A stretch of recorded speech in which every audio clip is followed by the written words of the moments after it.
The first $1,000 check which Lily received with a blotted scrawl from Gus Trenor strengthened her self-confidence in the exact degree to which it effaced her debts.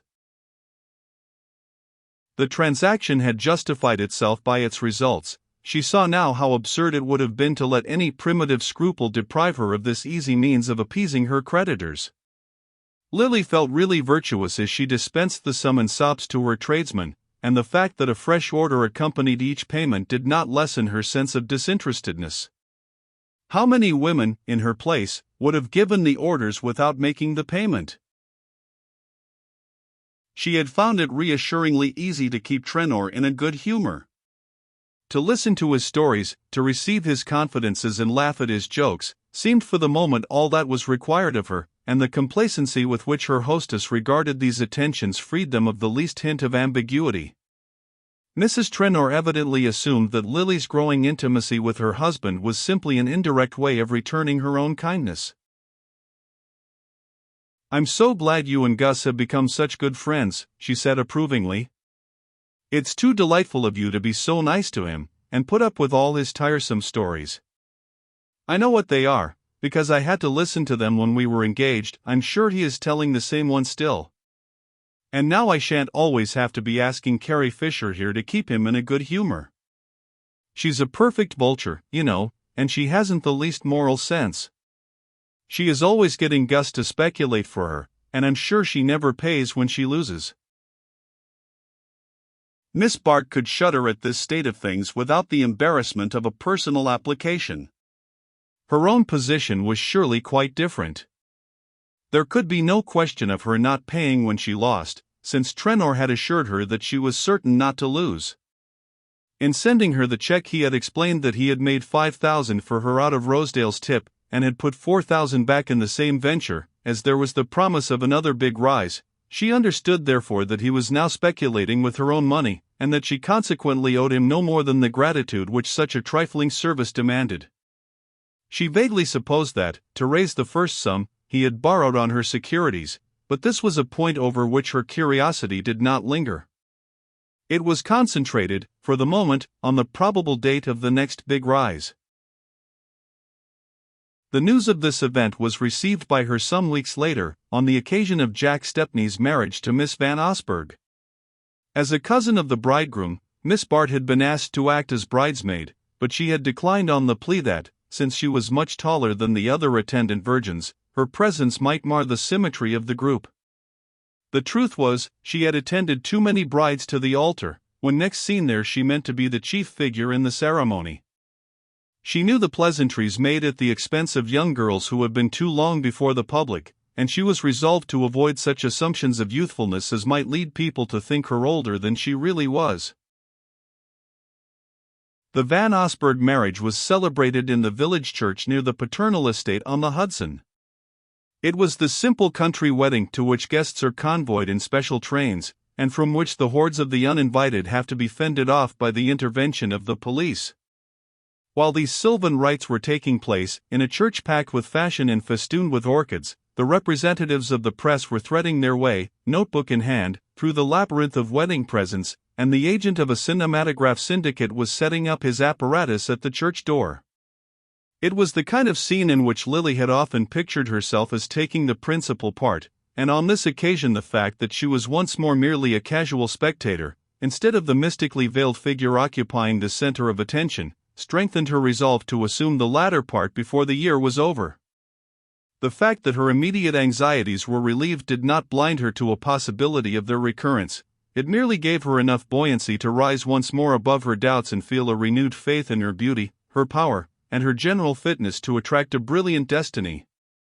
It could not be that one conscious of such aptitudes for mastery and enjoyment was doomed to a perpetuity of failure, and her mistakes looked easily reparable in the light of her restored self-confidence. A special appositeness was given to these reflections by the discovery, in a neighboring pew, of the serious profile and neatly trimmed beard of Mr. Percy Gryce. There was something almost bridal in his own aspect. His large white gardenia had a symbolic air that struck Lily as a good omen. After all, seen in an assemblage of his kind he was not ridiculous looking. A friendly critic might have called his heaviness weighty, and he was at his best in the attitude of vacant passivity which brings out the oddities of the restless.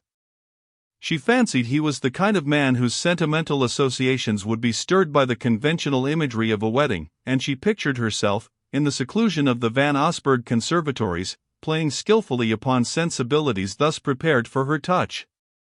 In fact, when she looked at the other women about her, and recalled the image she had brought away from her own glass, it did not seem as though any special skill would be needed to repair her blunder and bring him once more to her feet. The sight of Selden's dark head, in a pew almost facing her, disturbed for a moment the balance of her complacency. The rise of her blood as their eyes met was succeeded by a contrary motion, a wave of resistance and withdrawal. She did not wish to see him again, not because she feared his influence, but because his presence always had the effect of cheapening her aspirations, of throwing her whole world out of focus. Besides, he was a living reminder of the worst mistake in her career, and the fact that he had been its cause did not soften her feelings toward him. She could still imagine an ideal state of existence in which, all else being superadded, intercourse with Selden might be the last touch of luxury, but in the world as it was, such a privilege was likely to cost more than it was worth. "Lily, dear, I never saw you look so lovely. You look as if something delightful had just happened to you." The young lady who thus formulated her admiration of her brilliant friend did not, in her own person, suggest such happy possibilities. Miss Gertrude Farish, in fact, typified the mediocre and the ineffectual. If there were compensating qualities in her wide frank glance and the freshness of her smile, these were qualities which only the sympathetic observer would perceive before noticing that her eyes were of a workaday gray and her lips without haunting curves. Lily's own view of her wavered between pity for her limitations and impatience at her cheerful acceptance of them. To Miss Bart, as to her mother, acquiescence in dinginess was evidence of stupidity, and there were moments when, in the consciousness of her own power to look and to be so exactly what the occasion required, she almost felt that other girls were plain and inferior from choice. Certainly no one need have confessed such acquiescence in her lot as was revealed in the useful color of Gertie Farish's gown and the subdued lines of her hat. It is almost as stupid to let your clothes betray that you know you are ugly as to have them proclaim that you think you are beautiful. Of course, being fatally poor and dingy, it was wise of Gertie to have taken up philanthropy and symphony concerts, but there was something irritating in her assumption that existence yielded no higher pleasures, and that one might get as much interest and excitement out of life in a cramped flat as in the splendors of the Van Osburgh establishment. Today, however, her chirping enthusiasms did not irritate Lily. They seemed only to throw her own exceptionalness into becoming relief, and give a soaring vastness to her scheme of life. "Do let us go and take a peep at the presents before everyone else leaves the dining room," suggested Miss Farish, linking her arm in her friend's. It was characteristic of her to take a sentimental and unenvious interest in all the details of a wedding. She was the kind of person who always kept her handkerchief out during the service, and departed clutching a box of wedding cake.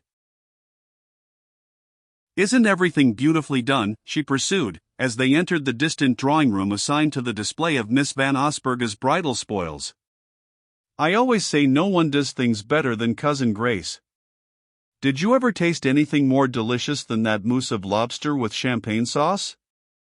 I made up my mind weeks ago that I wouldn't miss this wedding, and just fancy how delightfully it all came about. When Lawrence Selden heard I was coming, he insisted on fetching me himself and driving me to the station, and when we go back this evening I am to dine with him at Sherry's. I really feel as excited as if I were getting married myself." Lily smiled. She knew that Selden had always been kind to his dull cousin, and she had sometimes wondered why he wasted so much time in such an unremunerative manner, but now the thought gave her a vague pleasure. "Do you see him often?" she asked. "Yes, he is very good about dropping in on Sundays. And now and then we do a play together, but lately I haven't seen much of him. He doesn't look well, and he seems nervous and unsettled. The dear fellow! I do wish he would marry some nice girl. I told him so today, but he said he didn't care for the really nice ones, and the other kind didn't care for him, but that was just his joke, of course. He could never marry a girl who wasn't nice. Oh, my dear, did you ever see such pearls? They had paused before the table on which the bride's jewels were displayed, and Lily's heart gave an envious throb as she caught the refraction of light from their surfaces, the milky gleam of perfectly matched pearls, the flash of rubies relieved against contrasting velvet, the intense blue rays of sapphires kindled into light by surrounding diamonds, all these precious tints enhanced and deepened by the varied art of their setting. The glow of the stones warmed Lily's veins like wine.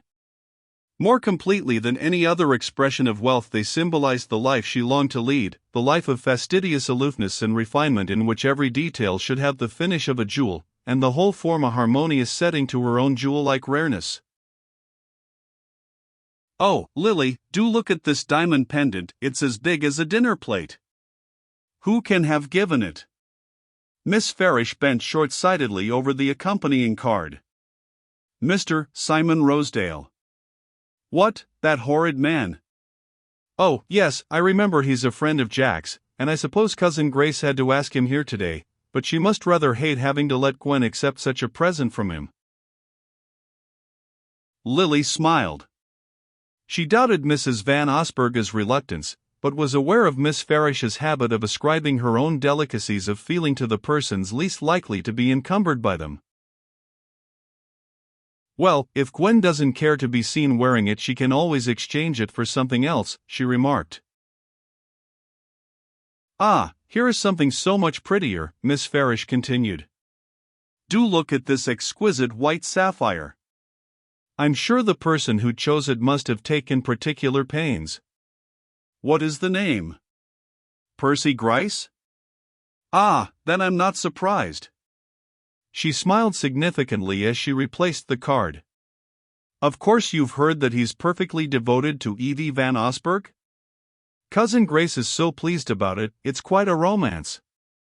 He met her first at the George Dorset's, only about 6 weeks ago, and it's just the nicest possible marriage for dear Evie. Oh, I don't mean the money, of course she has plenty of her own, but she's such a quiet stay-at-home kind of girl, and it seems he has just the same tastes, so they are exactly suited to each other. Lily stood staring vacantly at the white sapphire on its velvet bed. Evie Van Osburgh and Percy Gryce? The names rang derisively through her brain. Evie Van Osburgh? The youngest, dumpiest, dullest of the 4 dull and dumpy daughters whom Mrs. Van Osburgh, with unsurpassed astuteness, had placed one by one in enviable niches of existence. Ah, lucky girls who grow up in the shelter of a mother's love, a mother who knows how to contrive opportunities without conceding favors, how to take advantage of propinquity without allowing appetite to be dulled by habit. The cleverest girl may miscalculate where her own interests are concerned, may yield too much at one moment and withdraw too far at the next. It takes a mother's unerring vigilance and foresight to land her daughters safely in the arms of wealth and suitability. Lily's passing light-heartedness sank beneath a renewed sense of failure. Life was too stupid, too blundering. Why should Percy Gryce's millions be joined to another great fortune? Why should this clumsy girl be put in possession of powers she would never know how to use? She was roused from these speculations by a familiar touch on her arm, and turning saw Gus Trenor beside her. She felt a thrill of vexation. What right had he to touch her? Luckily Gertie Farish had wandered off to the next table, and they were alone. Trenor, looking stouter than ever in his tight frock coat, and unbecomingly flushed by the bridal libations, gazed at her with undisguised approval. By Jove, Lily, you do look a stunner. He had slipped insensibly into the use of her Christian name, and she had never found the right moment to correct him. Besides, in her set all the men and women called each other by their Christian names. It was only on Trenor's lips that the familiar address had an unpleasant significance. Well, he continued, still jovially impervious to her annoyance, have you made up your mind which of these little trinkets you mean to duplicate at Tiffany's tomorrow? I've got a check for you in my pocket that will go a long way in that line. Lily gave him a startled look. His voice was louder than usual, and the room was beginning to fill with people. But as her glance assured her that they were still beyond earshot, a sense of pleasure replaced her apprehension. "Another dividend?" she asked, smiling and drawing near him in the desire not to be overheard. "Well, not exactly. I sold out on the rise and I've pulled off 4,000 for you. Not so bad for a beginner, eh? I suppose you'll begin to think you're a pretty knowing speculator. And perhaps you won't think poor old Gus such an awful ass as some people do. I think you the kindest of friends, but I can't thank you properly now." She let her eyes shine into his with a look that made up for the handclasp he would have claimed if they had been alone, and how glad she was that they were not. The news filled her with the glow produced by a sudden cessation of physical pain. The world was not so stupid and blundering after all. Now and then a stroke of luck came to the unluckiest. At the thought her spirits began to rise. It was characteristic of her that one trifling piece of good fortune should give wings to all her hopes. Instantly came the reflection that Percy Gryce was not irretrievably lost, and she smiled to think of the excitement of recapturing him from Edie Van Osburgh. What chance could such a simpleton have against her if she chose to exert herself? She glanced about, hoping to catch a glimpse of Gryce, but her eyes lit instead on the glossy countenance of Mr. Rosedale, who was slipping through the crowd with an air half obsequious, half obtrusive, as though, the moment his presence was recognized, it would swell to the dimensions of the room. Not wishing to be the means of effecting this enlargement, Lily quickly transferred her glance to Trenor, to whom the expression of her gratitude seemed not to have brought the complete gratification she had meant it to give. "Hang thanking me, I don't want to be thanked, but I should like the chance to say 2 words to you now and then," he grumbled. "I thought you were going to spend the whole autumn with us, and I've hardly laid eyes on you for the last month. Why can't you come back to Belmont this evening? We're all alone, and Judy is as cross as 2 sticks. Do come and cheer a fellow up. If you say yes, I'll run you over in the motor, and you can telephone your maid to bring your traps from town by the next train." Lily shook her head with a charming semblance of regret. "I wish I could, but it's quite impossible. My aunt has come back to town, and I must be with her for the next few days." "Well, I've seen a good deal less of you since we've got to be such pals than I used to when you were Judy's friend," he continued with unconscious penetration. "When I was Judy's friend? Am I not her friend still? Really, you say the most absurd things. If I were always at Belmont you would tire of me much sooner than Judy, but come and see me at my aunt's the next afternoon you are in town, then we can have a nice quiet talk, and you can tell me how I had better invest my fortune." It was true that, during the last 3 or 4 weeks, she had absented herself from Belmont on the pretext of having other visits to pay, but she now began to feel that the reckoning she had thus contrived to evade had rolled up interest in the interval. The prospect of the nice quiet talk did not appear as all-sufficing to Trenor as she had hoped, and his brows continued to lower as he said, "Oh, I don't know that I can promise you a fresh tip every day. But there's one thing you might do for me, and that is, just to be a little civil to Rosedale. Judy has promised to ask him to dine when we get to town, but I can't induce her to have him at Belmont, and if you would let me bring him up now it would make a lot of difference. I don't believe 2 women have spoken to him this afternoon, and I can tell you he's a chap that pays to be decent to." Miss Bart made an impatient movement, but suppressed the words which seemed about to accompany it. After all, this was an unexpectedly easy way of acquitting her debt, and had she not reasons of her own for wishing to be civil to Mr. Rosedale? "Oh, bring him by all means," she said smiling. "Perhaps I can get a tip out of him on my own account." Trenor paused abruptly, and his eyes fixed themselves on hers with a look which made her change color. "I say, you'll please remember he's a blooming bounder," he said, and with a slight laugh she turned toward the open window near which they had been standing.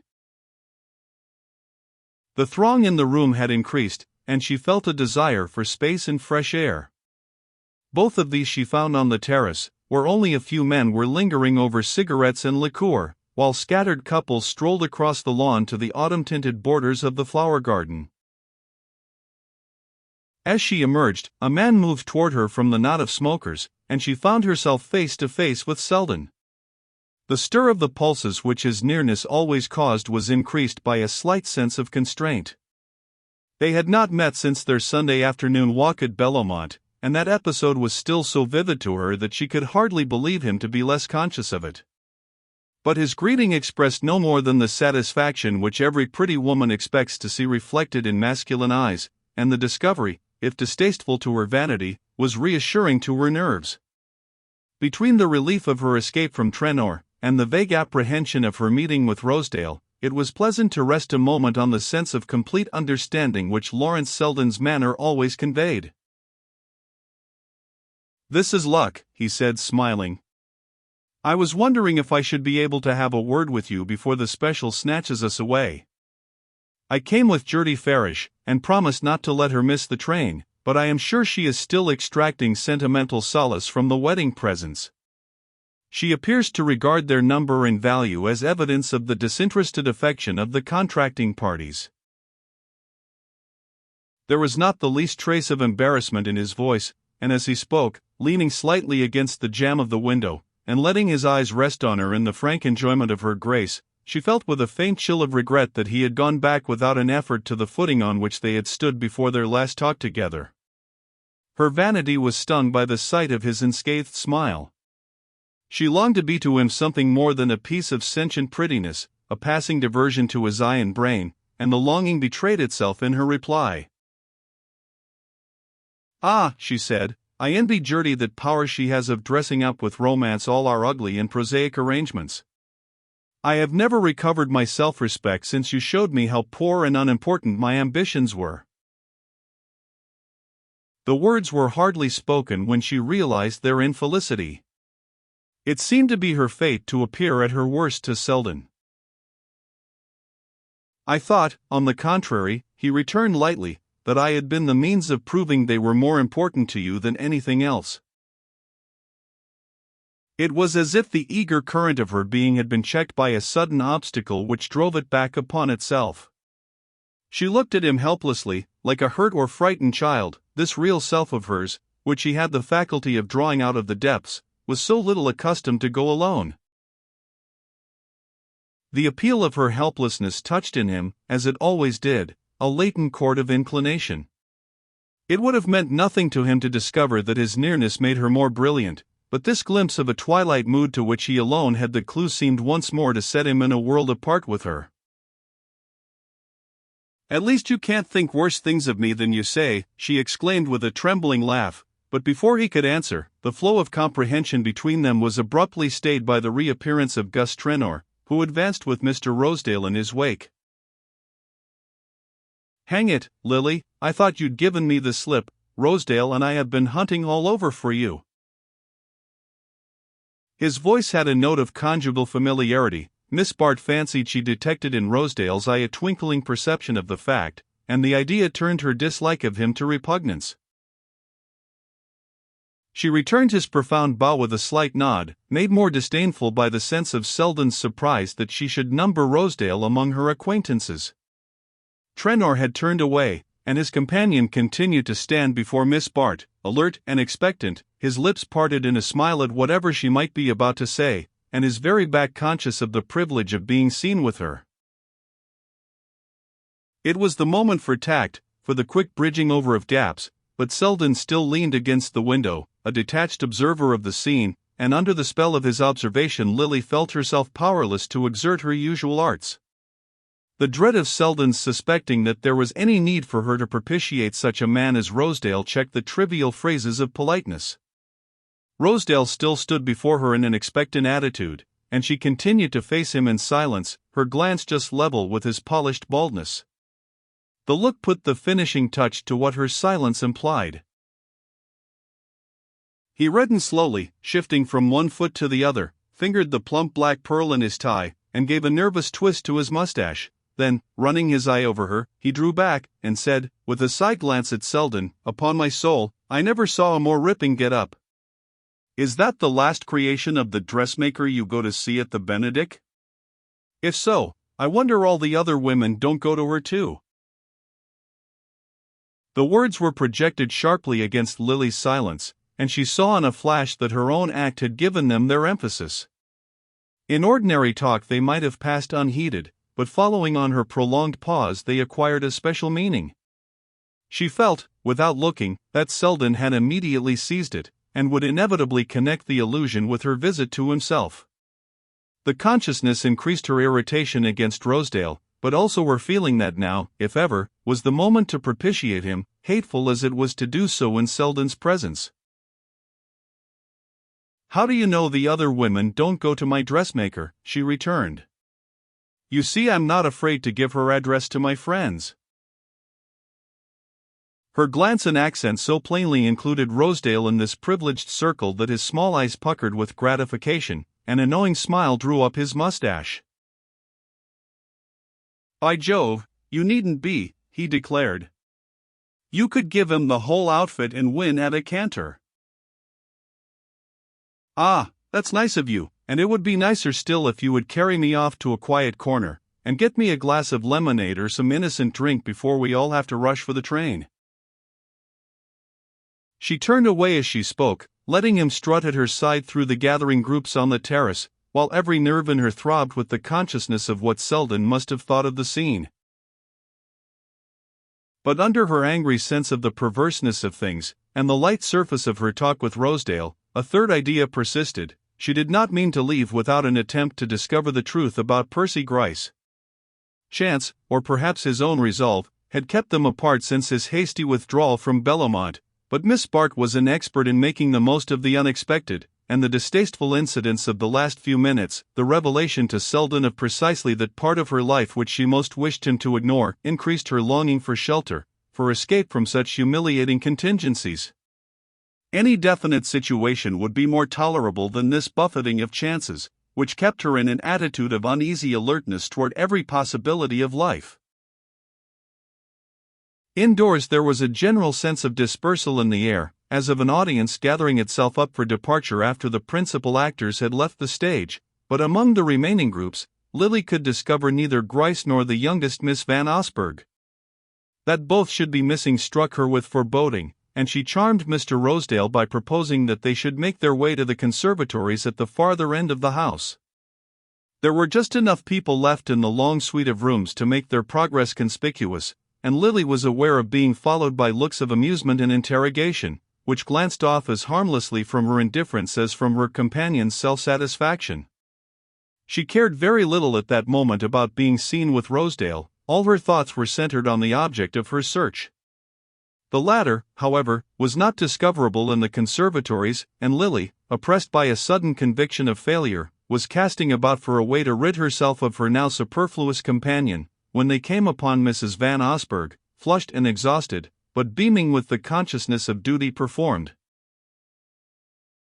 She glanced at them a moment with the benign but vacant eye of the tired hostess, to whom her guests have become mere whirling spots in a kaleidoscope of fatigue. Then her attention became suddenly fixed, and she seized on Miss Bart with a confidential gesture. "My dear Lily, I haven't had time for a word with you, and now I suppose you are just off. Have you seen Evie? She's been looking everywhere for you. She wanted to tell you her little secret, but I dare say you have guessed it already.